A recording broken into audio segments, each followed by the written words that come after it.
ifikapo mwaka 2028 tutaanza kutekeleza rasmi kama nchi elimu ya lazima ya miaka 10. Nini maana yake? Maana rahisi ni kwamba ikifika mwaka 2028 hakutakuwa na ukomo wa mwanafunzi kuishia darasa la 7. Watoto wote wataenda mpaka kidato cha 4.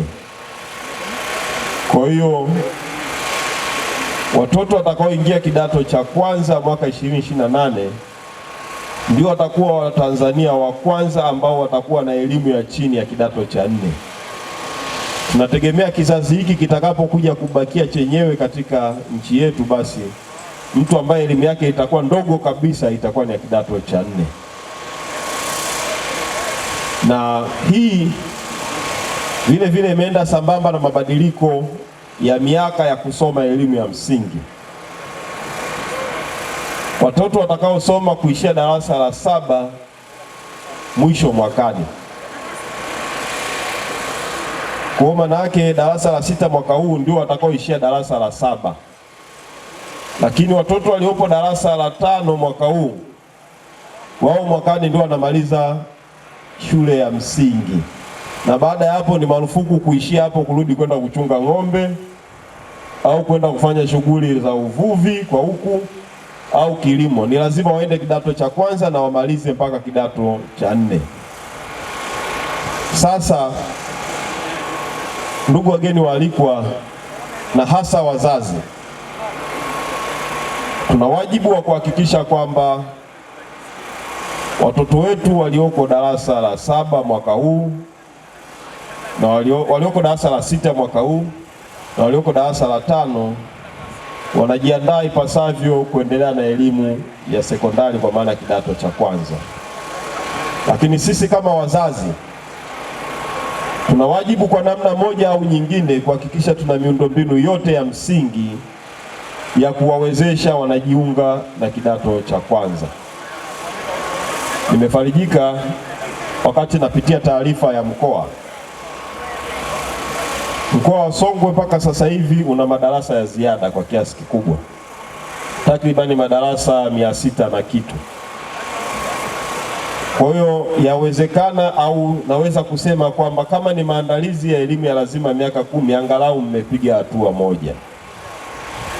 Changamoto inaweza kubakia ni umbali wa watoto watakaotembea kutoka shule ya msingi wanaomaliza kufuata shule ya sekondari. Na hili limesemwa vyema na katibu tawala kwamba kuna uhaba au kuna uhitaji wa ujenzi wa hostel, ili shule zilizo mbali sana za kuweza kupokea watoto kidato cha kwanza, basi tujenge hostel watoto waweze kukaa hapo.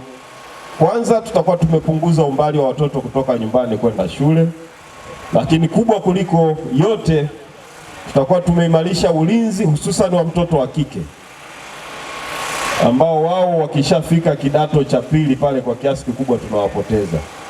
Kwanza umri wenyewe unakuwa umefika katika mazingira ambayo ni tata. Tunaamini kwamba tukiongeza huduma ya hostel basi tutaweza kuwalinda watoto wa kike kwa kiasi kikubwa.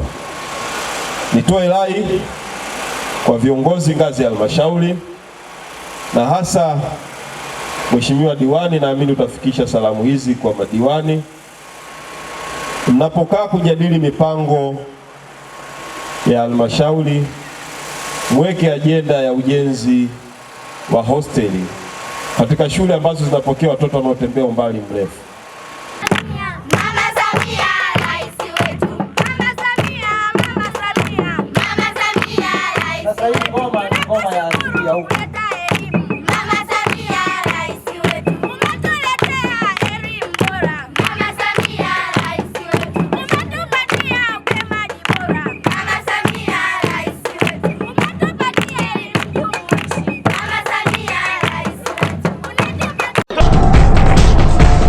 Mtazamaji wa J Online TV, ili uwe kwanza kupata habari kutoka JTV, subscribe kisha like, halafu bonyeza kengele hapo chini ili uwe wa kwanza kupata taarifa pindi habari mpya inapokuwa imewadia.